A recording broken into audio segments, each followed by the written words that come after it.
একটু কাজ করছে সেটা নয়।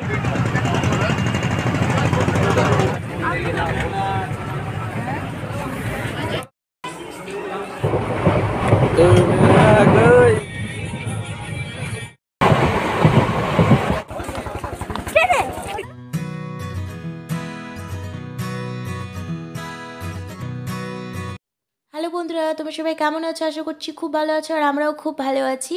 তো যারা আমার ডেলি ব্লগ দেখো তারা অবশ্যই জানো যে আমরা কোথায় কোথায় ঘুরলাম, সব কিছুই তোমাদের সাথে শেয়ার করেছি। তো যদি আমার ভিডিওগুলো দেখতে চাও তাহলে আমার চ্যানেলে গিয়ে দেখে নিতে পারো, সব ভিডিও দেওয়া আছে।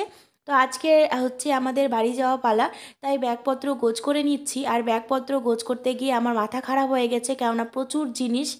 তো সেদিন সন্ধ্যাবেলা ব্যাগপত্র গোছ করে নিয়েছি, আর আজ সকালে আমরা বেরোবো। সাত সকালে ঘুম থেকে উঠে একদম ফ্রেশ হয়ে গেছি, কিন্তু এত জিনিস নিয়ে এসেছি, তার মধ্যে আমার একটা ভুল হয়েছে, আয়না নিয়ে আসতে ভুলে গিয়েছিলাম। পুরীতে আমরা যেই হোটেলে ছিলাম, তো সেই হোটেলে ড্রেসিং টেবিল ছিল, কোনো অসুবিধা হয়নি। কিন্তু মায়াপুরে এসে একটা রুম ভাড়া করেছি, তো এই রুমে কোনো আয়না নেই। নতুন একটা ঘরে ছিলাম আমরা, এমনিতে খুব সুন্দর বাড়ির মতো ফিল হচ্ছিল, কিন্তু আয়না নেই। তাই আয়নাটা কিভাবে জোগাড় করব সেটাও তো বুদ্ধি। নিজেকে রেডি হতে গেলে মেয়েদের বুদ্ধি তোমরা তো জানো, রেডি হতেই হবে। আর কিভাবে রেডি হতে হবে সেটা আমরা বুঝে নেব। সাথে তো ফোন ছিল, তবু আয়নার মতো মনে হচ্ছিল না। তাই এই যে সামনের জানলাগুলো দেখছো, কাচের জানলাগুলো, এই জানলাগুলো কাজে লাগিয়েছি। খুব সুন্দর আয়না মতো দেখা যাচ্ছিল।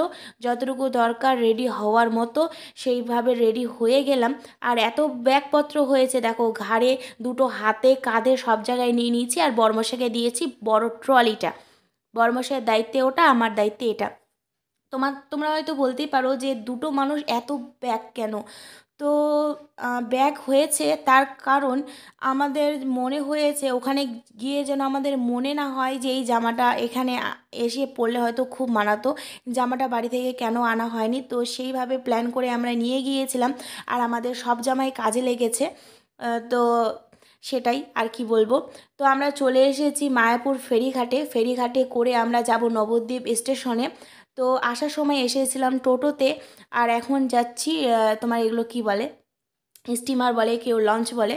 তো এই যে দেখো মায়াপুর ফেরিঘাট, তো এখানে নাকি তোমরা দেখতে পাবে, আমিও দেখব, যে ভাগীরথী আর হচ্ছে তোমার জলঙ্গির নদীর সঙ্গমস্থল। তো এখানে অনেকের ভিডিওতে দেখেছি, সবাই বলে গঙ্গা যমুনার মিলনস্থল। তো একদমই না, এটা হচ্ছে ভাগীরথী আর জলঙ্গি নদীর হচ্ছে মিলনস্থল। তো চলো দেখি। তো সেইভাবে হয়তো দেখাতে পারিনি আমি, হালকা পাতলা এই জায়গাটায় দেখলে হয়তো বুঝতে পারবে।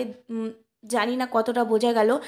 আমি দেখেছি, আর অনেক দেখানোর চেষ্টা করেছিলাম, কিন্তু বরমাসে আমাকে বকছিল। দেখো ফোনের ব্যাপার তো, ফোনটা জলে পড়ে গেলে সব আনন্দেই জলে চলে যাবে, তাই আর রিস্ক নিলাম না।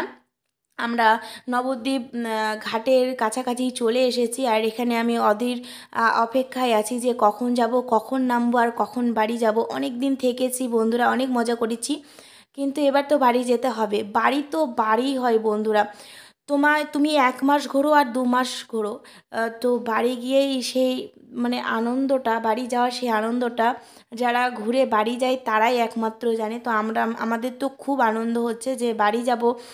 অনেক দিন ধরে ভালোভাবে ঘুম হয়নি, তোমার স্নান হয়নি, তারপরে তোমার বাড়ির খাওয়া দাওয়া হয়নি। আর আসল কথা হয়েছে যে আমরা তো একটু তোমার মাছ মাংস প্রেমী, আর অনেক দিন হলো আমরা সেইভাবে না তোমার মাংসটা খাওয়া হয়নি। তো খুব মানে বাড়ি গিয়ে মনে হচ্ছে যে মাংস ভাত খাবো, এরকম একটা মনে হচ্ছে। যেটা সত্যি সেটাই বলে দিলাম। তো আমরা নবদ্বীপ স্টেশনে চলে এসেছি, স্টেশনটা একটু ভালোভাবে ঘুরিয়ে দেখে দিলাম। আর এখানে আমি ব্যাগপত্র ঝোলা ধরে বসে আছি যে কখন ট্রেন আসবে।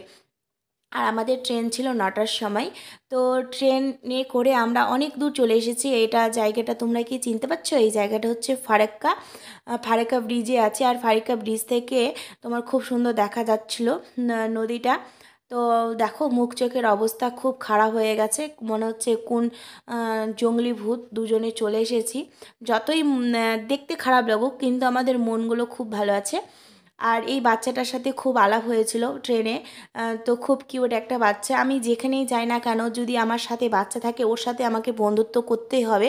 ছোট বাচ্চা আমার কাছে খুব প্রিয়, আর ওরাও কিছুক্ষণের মধ্যে আমার সাথে খুব ভালোভাবে মিশে যায়, মনে হয় যে আমাদের অনেক দিনের সম্পর্ক।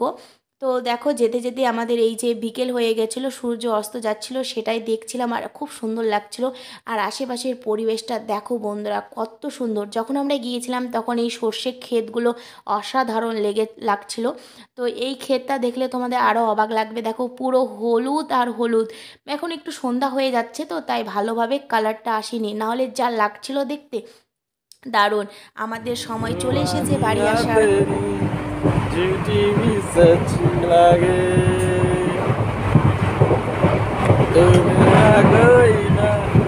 বাড়ি চলে এসেছি, কত খুশি না, যত সুন্দর জায়গা না দেখাও, সুন্দর জায়গা যতই দেখানো হোক বাড়ি আসার আনন্দ একটা আলাদাই হয়।